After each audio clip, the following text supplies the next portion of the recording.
Hello, everybody, and welcome to this week's edition of the Market Down Podcast. My name is Nick Cummings, joined this week by Danny Hernandez and Chad Big Bad Johnson. Got some big stories in the news this week, so let's dive right into them, starting with one of my favorites and probably one of the funniest we've ever done on the show. Tony Khan decided to go on a tweet spree last Friday before Rampage with some, say, curious remarks. I have them here for you. Tony decided to tweet out, without any prompting, an independent study has confirmed that much of the staunch anti-AEW online community aren't real individuals. It's a staff running thousands of accounts plus an army of bots to signal boost them. Look closely, these aren't real people. Who'd pay for such a wildly expensive thing? He then followed up in a thread with, research this one yourselves. You internet detectives thrive in these situations. Speaking of wild things, you won't want to miss John Moxley versus Wheeler Yuta on AEW Rampage at 10 p.m. Eastern, 9 p.m. Central on TNT Drama tonight. Which he wasn't wrong. That was a really, really good match. And then he followed that up with, their Boiler Room staff is going to be working overtime on Friday, and I love it. And ever wonder why so much of the activity of these accounts is retweets and replies? Like, who actually has 80% of their activity as straight up retweets, which felt like a direct shot to me because I kind of do. He then went on to point out to somebody who claimed that he had hired his own company, that he had actually hired an independent company to perform this study. But we also haven't seen this study. So, Chad, this is fucking hilarious, first of all. Him just using this, like, random, like, cocaine-y Twitter spree to just backdoor promote Rampage, and probably one of the better Rampages they've ever had. But does this hold any water with you? Does it mean anything? Or what? What did you make of all of this? I almost didn't know what to think initially. And then I got the slander tweets that he was high, and I was like, "Oh my god, he's high as giraffe ass." I really don't know what to make. I laughed. I laughed for minutes on end because it's clearly like that coke rush, and you just Twitter fingers. Like I don't know. For the record, we are not saying Tony does cocaine. It's just the meme. For legal purposes, we're not saying Tony does cocaine. It's just a meme. I'm not risking that lawsuit. But you're right. Like I said, like, it was cocaine-y. Like, he was just out there, like, wildly tweeting. Just, I don't want to call it nonsense, because I think there's some truth to what he's saying. There are obviously a lot of bots a lot of bots running around on Twitter and even like places like Reddit, where they are promoting WWE and slandering AEW. I'm sure there's some going the other way too, Danny. So he's right in a sense, but I mean, just coming out and saying there's an independent study, do the research, is just banana lands. Crackheadish.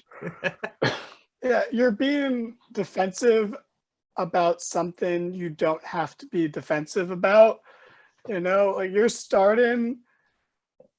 you're retaliating in a fight that no one was having at this point. You know, it's a little silly. But also, you know, while this is in the news and a topic of conversation, if you're a person who actually exists and comments these sorts of things on, like, wrestling pages on Facebook, Twitter, Reddit, wherever, congrats, you have the personality of a bot. You should be real happy and proud of yourself. You know, I think the takeaway is don't engage with online discussions about things you like unless they're positive, because otherwise you're just going to end up in a hole where, you know, you spend way too much time thinking about it, and if you have enough money, you're going to pay a company to do research about all the shit talking, and it just seems like an immature way to deal with criticism. And again, I am sure there are plenty of bots out there and that this is true to some degree. But if you can't tell the difference between a bot and a real person, I don't care about your opinion of wrestling anyway, or your opinion on anything for that matter. But like, just don't use it as a blanket statement to deflect all criticism. Like, bro, it doesn't take a bot to see that the women had maybe 6 minutes of TV time on Dynamite this week. Like it's not it's easy to criticize AEW. You don't need a bot, like there are bland criticisms that hold no water that bots and real WWE fanboys who just have fallen into tribalism will say, but then there's valid critique, and you can't just use this bot argument to deflect all criticism. It's silly. Lay off the drugs, Tony. Allegedly. Otherwise, allegedly, jokingly. No, I think you hit the nail right on the head. Tony has so far seemingly had a bit of a problem taking criticism, whether it's fair or not, and coming out and trying to defend himself and his company by claiming everyone who is slandering AEW is a bot is ridiculous. Like, we do our fair share of criticism, or give our fair share of criticism about the show. I mean, you just made a really good point about the women's division. We cook him on the women's division as often as we can because we want to see it do better. But there's the other thing that you said, which again, nail on the head, the tribalism of this all. The amount of like vitriol on the internet between the AEW fanboys and the WWE fanboys is ridiculous. I have said time and time again, I don't love AEW, I don't love WWE anymore. It's just I've fallen out of favor. It's fallen out of favor with me. And I just don't like the style. I really don't like the camera work. But I'm not going to go and just get in a random argument saying how WWE sucks, because I don't know that to be 100% true anymore. It's not for me. And they had a really bad run, which turned me off from it. But I know, like, Danny, obviously you do the Raw Rewind every week, and you say it's actually been pretty good lately. Chad, you were saying recently you've been getting back into it, and SmackDown. They've both been pretty decent. So maybe I'm wrong, but that's why I don't engage in these things, because it's ridiculous. The tribalism is just so bad now. So that's unfortunate. I do want to read off some of the fantastic memes that this resulted in. Please do. From some other Twitter users, especially one big time Becky Lynch, because her Twitter game has always been strong as hell. Becky tweeted out, "An independent study confirmed that much of the staunch anti-Becky arena booers aren't real individuals. It's a staff of thousands running AI, an army of bots. Look closely; those aren't real people who'd pay for such a wildly expensive thing." And then I do believe Uno had to go. Yep, there we go. Evil Uno, an independent study has confirmed that much of the staunch anti-Evil Uno online community aren't real. It's just the staff and so on and so forth. So good memes. And then Uno, shout out to Evil Uno, because that got really boosted. And then he immediately tweeted out, "While Evil Uno has your attention, if you're anti-LGBTQ+, get the hell off my feed. Only good human beings are allowed to interact with Evil Uno." So Evil Uno never living up to his name.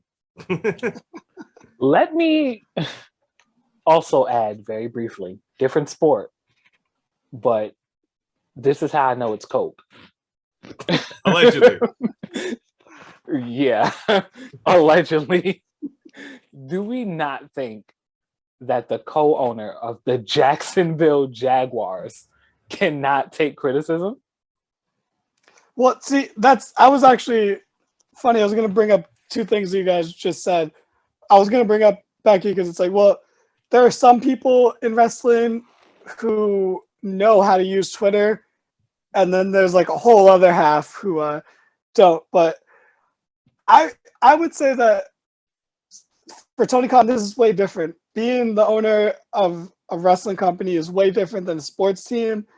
And a sports team, you're only facing the fan base of your team and a little bit outside of that fan base. with wrestling, it's a whole nother ball game. You're more of a your face is more important to the franchise than anything. Like me and Rev are Mets fans, and we Stephen Cohen, we know who he is because it's the first time we ever had a fucking rich ass owner who's willing to spend money. Uncle So for Stevie. that reason, he's made himself that kind of figure where he is more in the public eye. And he's doing some silly things sometimes, like he's trying to act like one of the boys when he's not. But And he goes off on Twitter. yeah, he does a lot of Tony Khan like things in a way. But in most cases, like I don't know who owns the Phillies. I know that Jeter owned the Marlins, and that was a shit show. Like, or He's ended gone as now. a shit show. Yeah, Yeah, he's gone now. that's what it owned because it ended in a weird way. But other than that, like every once in a while, there's a Mark Cuban or whatever that owns the sports teams. Otherwise, it's like, you kind of don't think about the owners too much unless you're in the fan base, and if you're mad at your team for not spending money or winning. So that's true. That's true. Yeah, I will say for the record, Tony doesn't own the Jags. His father does, but he does work for them at a very high level. And you're right though. Like even as part of the Jaguars, he doesn't really take criticism well, because I know he's at least in part avoiding it because he was a fairly regular on the Dan Le Batard show over the last couple of years, and he hasn't been back since they fired Urban Meyer and all of that shit happened, because I'm pretty sure he knows they're going to ask him questions about it. He just wants to avoid that. So I don't know, man. It's weird with him. Like, if you're going to be the public owner, public facing owner of a company like this, you got to understand you're going to get some flack, even fake or not, Absolutely. And or maybe this is just his marketing strategy. Stir up some shit, stir the pot a little bit, get everybody talking about you. And then, we just dedicated 12 plus minutes to this, you know, controversial. That he didn't even tactic. He didn't say anything outlandish. Well, I don't want to say outlandish, but like there's a kernel of truth to what he said. And hey, if he actually has the study to back it up, then holy shit. Otherwise, he did a great job promoting Rampage last night, because I'm pretty sure a lot of people tuned in just because of what he said, or at least were paying attention to what was going on Rampage that night because of what he said. And then you throw on top of that beautiful Moxley Yuta match, and that ended up getting a lot of publicity for that Friday. So maybe there's a method to his madness. Maybe. We'll leave it at that. Well, let's move on, sticking with AEW, but some other news coming out of this company. AEW has just inked a deal with New Japan World to broadcast both Dynamite and Rampage on the streaming platform. This is a regional deal with Japan, but this is a very big deal. I don't think they've been able to get AEW over there with any amount of regularity. And it's obviously showing a much better working relationship between AEW and New Japan. Now, James isn't here this week. James was at Dynamite on Wednesday in New Orleans. So we don't have our New Japan expert here. We'll do our best, but he'd be really pissed if we didn't cover it. So I think it's important to start off with here, Danny, that this does show a continuing to thaw and a better working relationship between these two companies, especially considering how seemingly icy it was at the beginning, with a lot of former New Japan guys being some of the founding pillars of this company. And, now we also have guys from New Japan coming in. We had Suzuki on this past week, again, on Dynamite, just as an example. You have them using names like Chaos within the company as well. So, and Jay White's been showing up. I know he hasn't been around in a minute, but he showed up a couple of times. So that might be something to look out for. So what do you think this deal means in terms of not just AEW growing in popularity, but the potential working relationship between New Japan and AEW? I think it means that they have completely come to an understanding and are entirely on the same page. I think any iciness has thawed and they are completely in it together. I think New Japan knows they need to keep their Western audience strong, and the best way to do that is through AEW, because all of the people who did keep their Western audience so strong 4 years ago are here now, so they know they were, of course, understandably a little off put by it at first, but it was only a matter of time before this sort of thing happened. So I can't say I'm surprised. I can't say that I think it's only going to be good for audiences. And I actually, personally, I don't know how much crossover I actually need, because with the Ring of Honor purchase, I already feel like there's too much. So adding in like the New Japan roster, I think it should be done sparingly to make it feel like a big deal. So like you save it for the Okada moment if you're gonna bring in Okada, something big like that, or bringing in Ibushi, to do something Golden Lovers related. I wouldn't do it as frequently as like the ROH stuff or the Impact stuff. I would make it feel special, or I would just have it go the other way. It would be nice if this went the other way and some AEW wrestlers were showing up in New Japan again.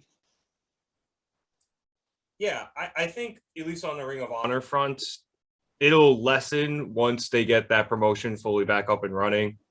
I think they're trying to introduce some of the AEW audience that didn't necessarily watch Ring of Honor, choose some of these guys and girls, so that when they do have that show be its own show again, maybe some people will follow and they'll continue to grow their audience. It's also important to note that one of New Japan's biggest Western partners before, for a long time was Ring of Honor, and that's how they ended up getting a lot of guys like the Bucks and Hangman Adam Page and Adam Cole over there in Bullet Club, because they had a very long working relationship. So I think that's interesting to note as well. And you did have New Japan working with Impact over here as well. So they've been sending their guys over, which is cool. I think the pandemic had, a lot to do with that. I'm excited to see how the Japanese market grows for AEW. I think that's going to be interesting to see, because then you could send some people over there. Obviously Moxley already has a contract with them, and he's fighting for the title, I think, in a couple of days or weeks. Who's he fighting? He's fighting Will Ospreay. I know he's fighting Will Ospreay. I'm not entirely sure it's for the title, but I know for a fact he's fighting Ospreay, which is going to be awesome. So they do have some exposure to some AEW wrestlers over there. But I was reading some comments from people watching the show, Chad. And they seemed to like it. It was a lot of positive stuff. They were a little off put by how many backstage segments, but I think that's just a matter of watching American wrestling versus New Japan style, where they don't really do the backstage stuff, from what I understand and from what I've seen. But apparently commentary was good. I think Shingo was on there. And if this continues and they continue like the wrestling, I'm curious to see how they can grow and expand in that market. Yeah, I'll put James' hat on and be the complete optimist. I don't really see many cons to this situation, only pros. I think this, what would you call it, like a budding romance almost. I think I think this fits perfectly into the plan that AEW has been doing for the content. I do agree with Danny. I think that the special moments and the call-ups and the matches should be a lot of either one-offs or just sparingly, so that it feels really special. But I mean, when AEW purchased Ring of Honor, I think it just made sense to know that AEW is playing a long game. That's the only way I can see it. They're playing the long game. They're trying their best to branch out and keep all of these connections open, so that in 10 years, they'll still be around and they'll be great. So, again, I see little to no cons. Yeah, I agree. Now, I think obviously too, the pipe dream is All Out too, right? It's got to be All Out too with them and the Ring of Honor guys they have again and now. Cody. What's his name? Why would they have him? No, yeah, but yeah, if you have all these Ring of Honor, all the Ring of Honor guys and girls now, and then you have New Japan and AEW, and I think last time I brought this up, I made an Impact mention, and even James was like, "Why would they have Impact?" But like, even if like Chris Bay was out there representing Bullet Club, that'd be cool. Like, you know what I mean? Like, the pipe dream is All Out too, and it would be absolutely awesome. But even just getting somebody like Okada or somebody like Ibushi or Tanahashi in AEW, and vice versa. Like if Bryan Danielson went and did the G1, which I'm sure he really wants to do, and if they can keep, even if it's a small amount of guys that's coming back and forth for a small amount of time, I think it would be awesome to see. And hopefully this, as you said, Chad, this budding romance and this blossoming relationship, is able to bear some serious fruit. All right. Okay, let's move along here again to WWE, kind of. So for those of us who actually still watch basic cable, there's a TV show called Young Rock on NBC. If you haven't guessed, it's about The Rock and his life. And from what I hear, it's actually pretty funny. But there was an episode this past week, and there was a bit of a cameo where an actor playing a very young Roman Reigns was introduced as The Rock's cousin, or Dwayne's cousin, Joe. And The Rock, narrating his his life, broke down that this Joe became Roman Reigns, and Joe at the time asked Dewey to wrestle, and Dwayne responded that no, that's a match that's going to be saved for the main event of WrestleMania. I mean, just hit us over the head harder with it. So yeah, I think we have our WrestleMania main event for in Hollywood next year, all but confirmed, Chad. Yeah, absolutely. Way to be presumptuous. I don't exactly know how to feel. I did watch the first season of the show. I did think it was funny-esque. It wasn't hilarious. It wasn't a barrel of laughs, but it's a cool little show. I haven't watched any of this season, but I was sent this clip multiple times by Roman fans, because everyone knows I'm not the biggest Roman fan. And I mean, I'm at a crossroads, because I love The Rock. I'm a huge Rock fan. I've always been a Rock fan. He's top 3 and he's not 3. But how often are we like continuously still gonna get Roman Reigns forced down our throats by any means? Pause. By any means necessary. It's like, he's the champion. He's been a champion for a year and change, and you're still forcing him in other media to just show us how important he is. We understand, we get it. He's the second coming of The Rock. He's Samoan, he's big, he's a champion. Yay. Enough. We know that you guys plan on doing it at Mania. Okay, either do it or don't. And I'm sorry for deep diving such a small clip that should not have been this grand, but I'm tired of it. Yeah, no, I mean, you're not wrong. They were always planning, at least I think, we're always planning on this being the culmination and the coronation of Roman Reigns.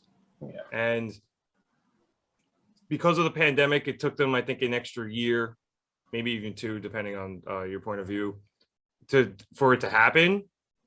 But I think obviously the wheels are in motion now, with WrestleMania finally making its way to Hollywood.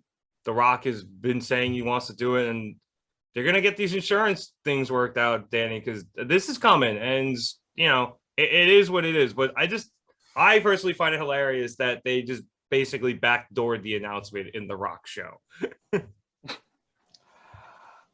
What channel is the show on? NBC. The Peacock show. Yeah. Okay. So maybe it's funny. NBC is pretty good. Whatever. I doubt it because modern sitcoms just don't hit the same. But anyway, this would be cool if this match would be cool. But this match isn't cool, so this isn't cool. It's just The Rock doesn't he have better things to do? Isn't he running for president or something? Like, shouldn't he be focusing on that? I think that's the premise of the show, actually. It is kind of the premise. Yeah, isn't he? He's running for president. And he's telling his life story to the FBI dude from Ant-Man 2. Yes, so how he got to where he is and why he's running for president. It's, it's witty. Sure. I just don't care about this match. I can't pretend to care. I don't blame them for doing it. I get it. I understand. This, like I said, this would be cool if it wasn't so obvious that they've always wanted to do this. If this was like we weren't sure this match would ever happen. If this was like how they introduced the Rock Cena match the first time, like they hinted at it like way in advance, that'd be fucking dope. But this is a match we've known they've wanted to do since what, WrestleMania 32? Like, it's not special anymore. Like, the Roman Reigns character, I don't think there's a year's worth of story to make it to next year's WrestleMania. But, they're gonna force it and it's gonna fizzle out. But you know what? I'm wrong because people live there in the crowd, they pop for Roman Reigns because they're fucking they're bots. Okay, they're the fucking bots in this because it's mind blowing. Anyway, I don't have strong opinions on this because I just don't care about this match. I can't pretend to care. Like I said, I've tried to be somewhat nice. If this was any other match, this would have been a cool Easter egg or a cool seed to plant to foreshadow, cross promote, foreshadow. That's good. That's some like MCU shit, which I think is also something that's maybe gone on for a bit too long now, but it still has potential to be good. So I don't. It'll be better than Roman and Brock from this year's Mania. How about that? That's the most positive thing I could say about this. Well, that's fair. Most things are. I think, to your point, Danny, or at least to back up your point, this would have been way cooler 3, 4, maybe even 5 years ago. Yep. Like back when Roman was still hot. But now they took so long to turn him heel, and then they just put him over everybody that we're all really, really, really sick of this guy, which is unfortunate. We are, but the majority of the fans watching aren't anymore. They cheer for him now. They buy the Bloodline shirts. What kind of fucking loser buys a Bloodline shirt? I really hope James has one.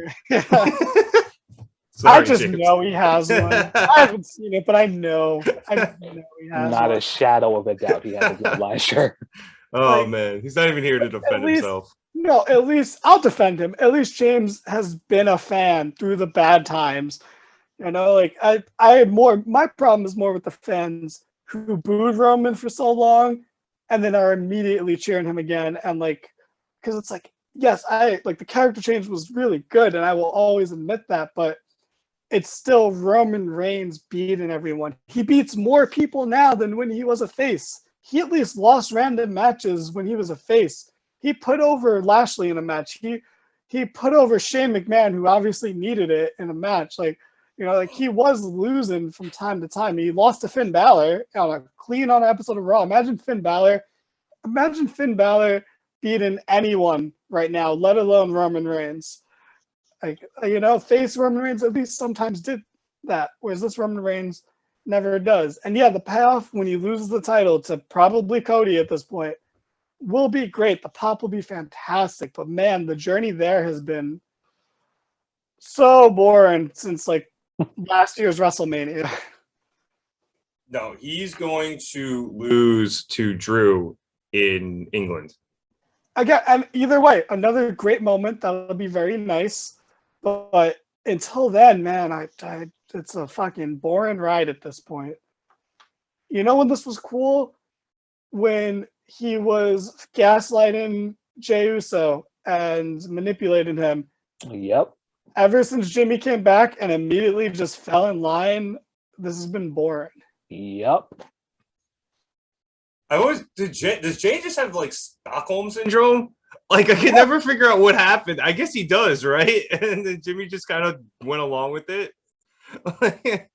Yeah, this is the thing. There's no reason he should be okay with what the Bloodline's doing. He never had that moment of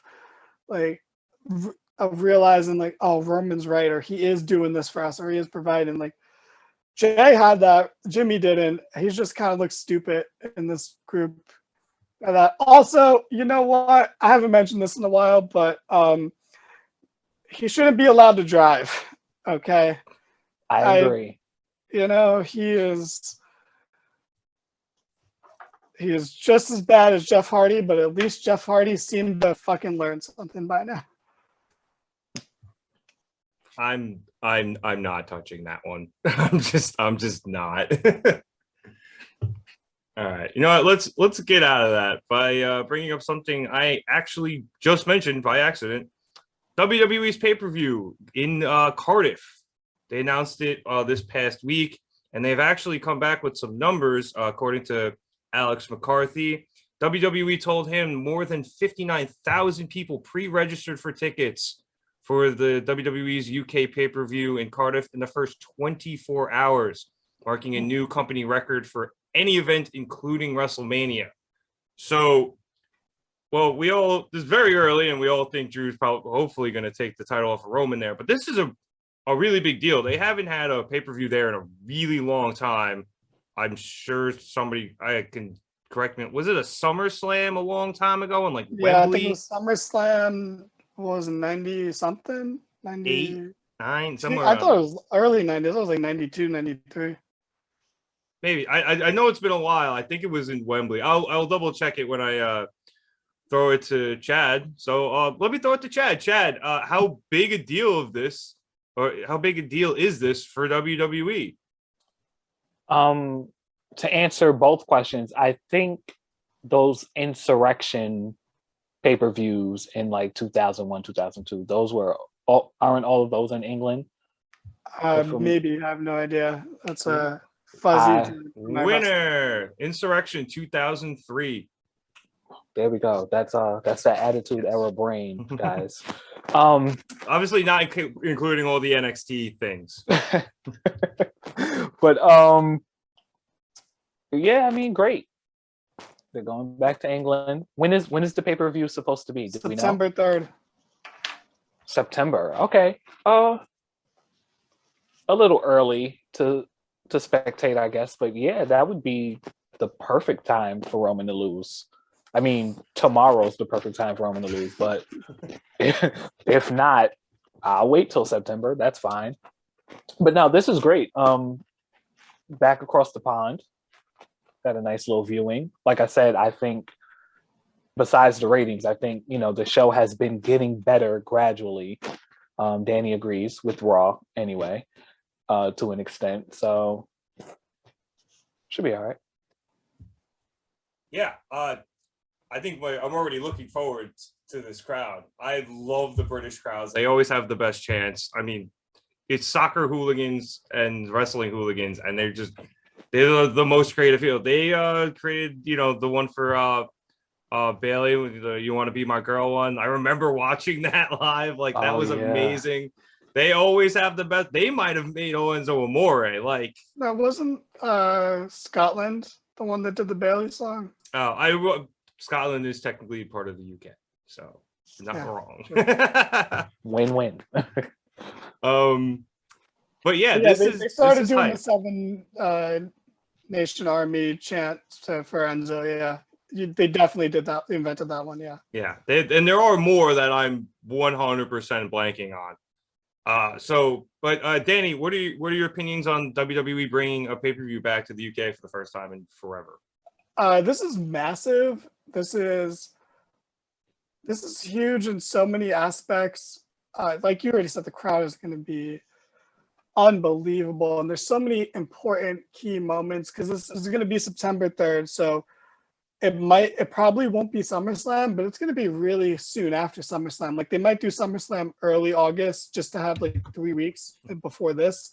WWE SummerSlam Backlash. Yeah, Oh my God! Please don't. But a premium live event. Probably won't be live, but We'll see. This could be so massive because, like you said, we could have Drew beat Roman for the title here, or we could have the American Nightmare Cody Rhodes beat Roman for the title here. But in all seriousness, that could be so huge. Like, what better place to do it? Hell, you can have The Rock come out to tease the WrestleMania match, set that up because this sounds the way WWE used to do things. Some major things would WrestleMania seeds would be planted around this time. September's a great time to start planting seeds for WrestleMania matches. So that's a good time to do that. To jump over to the women's division, it sounds like a great time to turn Becky Lynch back into being a face, so that she can go on to, I don't know, tap out Ronda at WrestleMania, because what else is there to do with Ronda? There's fuck it. This is me. This is a real like pipe dream thing here, but Paige can make her in-ring return here. I don't like. There's so much cool stuff that can be done. Yeah, I think at minimum Paige would make an appearance. I don't know.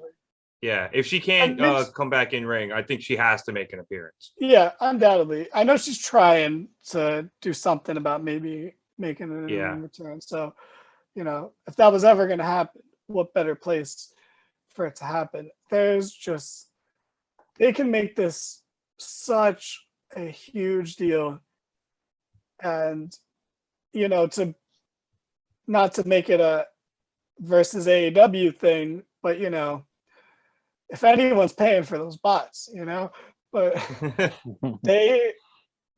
this is another kind of victory in the war in a way, because they beat them back into the UK, granted they've been there before, but one of the things AEW gets asked all the time, Tony Khan gets asked all the time, like, when are you going to come to the UK? When are you going to do a Dynamite or a pay-per-view in the UK?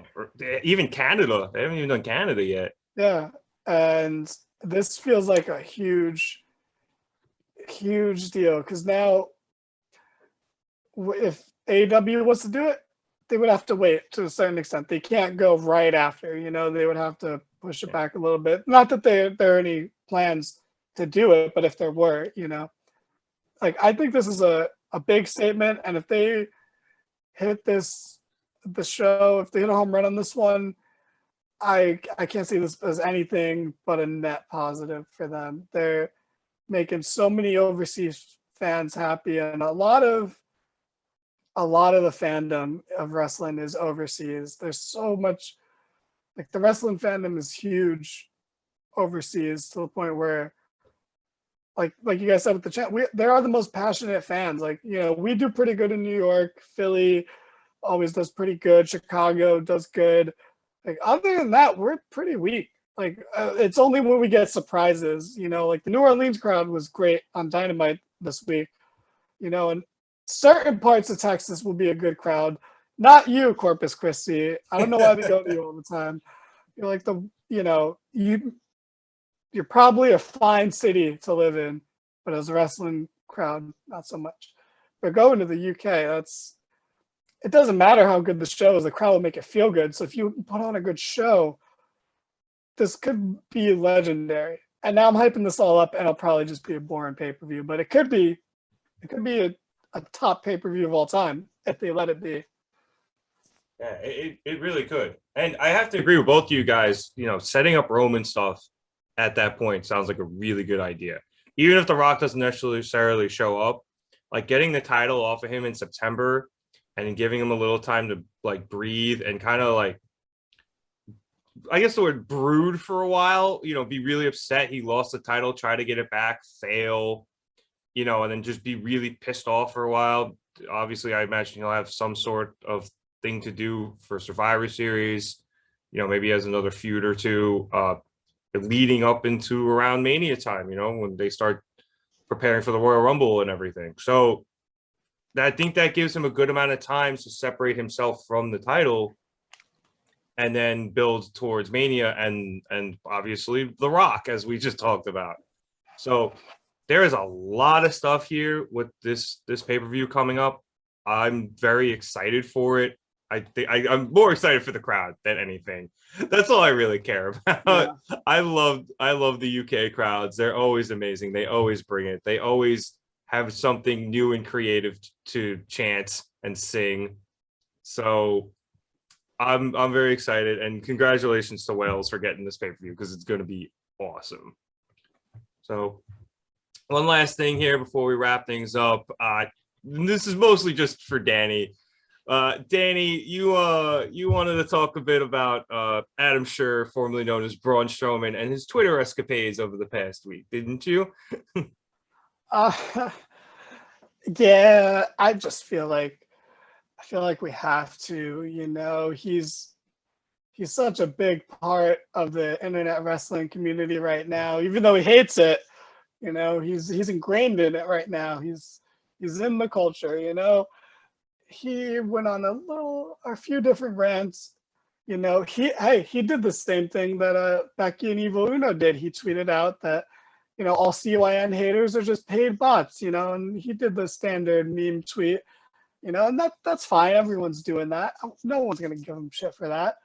But then he also commented on I think a random Instagram post that Tony Khan is paying dirt sheet writers to write favorable things about AEW, which is hilarious. But and then he also, a fan said that CYN was based, and then he said that he was based on his mother last night because he didn't know what based means and he thought it was an insult. And hey, that's funny. We're all of an age where maybe we don't know all the slang anymore. Who knows? I think I still feel, if I say yeet, I feel weird about it unless I'm saying it ironically. So it's an understandable mistake, a hilarious mistake, but an understandable one. But man, Braun Strowman really has the energy of a guy with sunglasses sitting in the front seat of his car ranting to his phone about politics. Like he is all full of that sort of piss and vinegar right now. Like he was just straight up Ted Cruzing along, implying that Tony pays Russia, the dirt sheets, to find dirt on Joe Biden. Write nice things about AEW. It's just he's not doing what little goodwill EC3 tried to get with his Reddit, AMA a couple of weeks ago. Braun is really just stomping that out. Like what is this company? This is the All Wrestling Matters company. Unless that wrestling involves super kicks or dives, then can't have that in here. No Canadian destroyers either. Yeah, no destroyers either. Can't have that. Braun gets fired by a giant company and then takes his anger out on a different giant company. It's just not a good way to handle a breakup, Braun. It's just it's not what you do. I get it. Hey, if you want to hate on all big companies, by all means, bro. That's radical as fuck of you. Very, very liberal of you, Snowflake. But he's complaining about this company instead of just picking himself up by his bootstraps, which he clearly loves.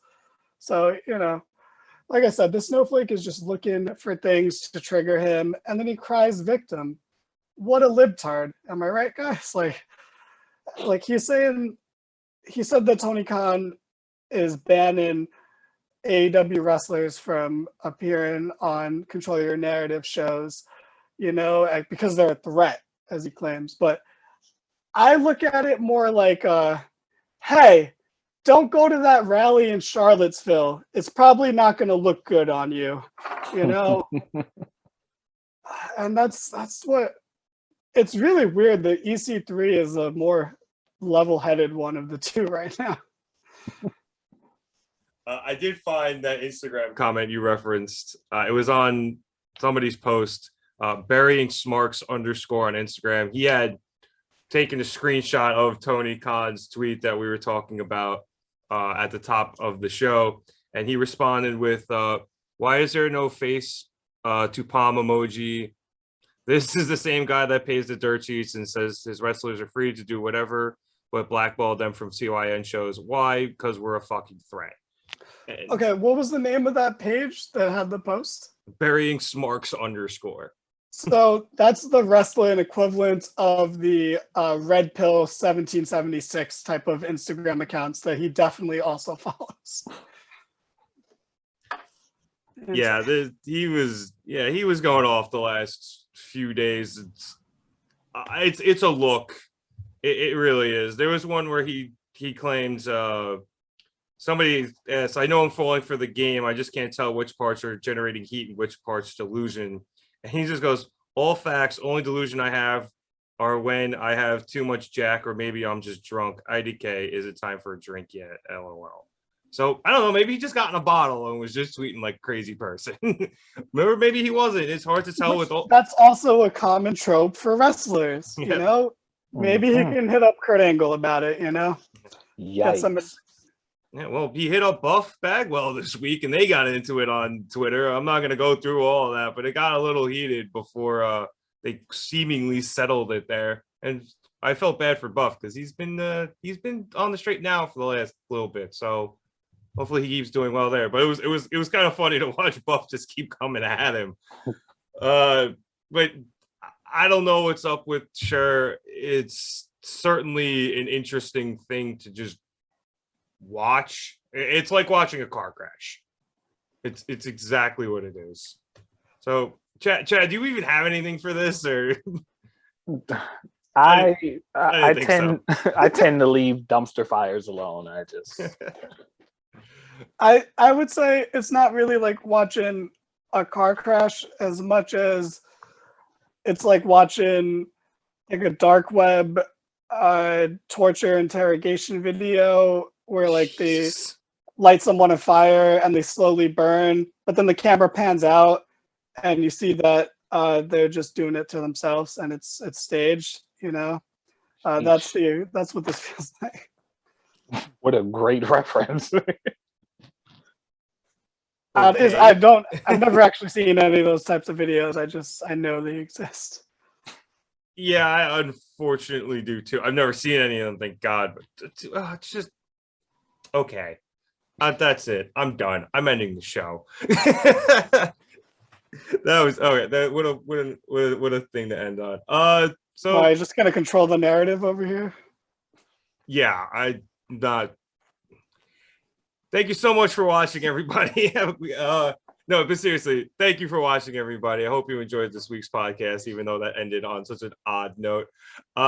Be sure to like and subscribe. Even though James isn't here, we are still holding them to the fact that if we get 100 subscribers, he will rap for us and dye his hair green. Check out all of our social media stuff in the description below. Once again, thank you so much for watching. So for Danny Hernandez and Chad Big Bad Johnson, I'm Nick Cummings, and we'll catch you next time here on the Market Down Podcast. Have a good one, everyone.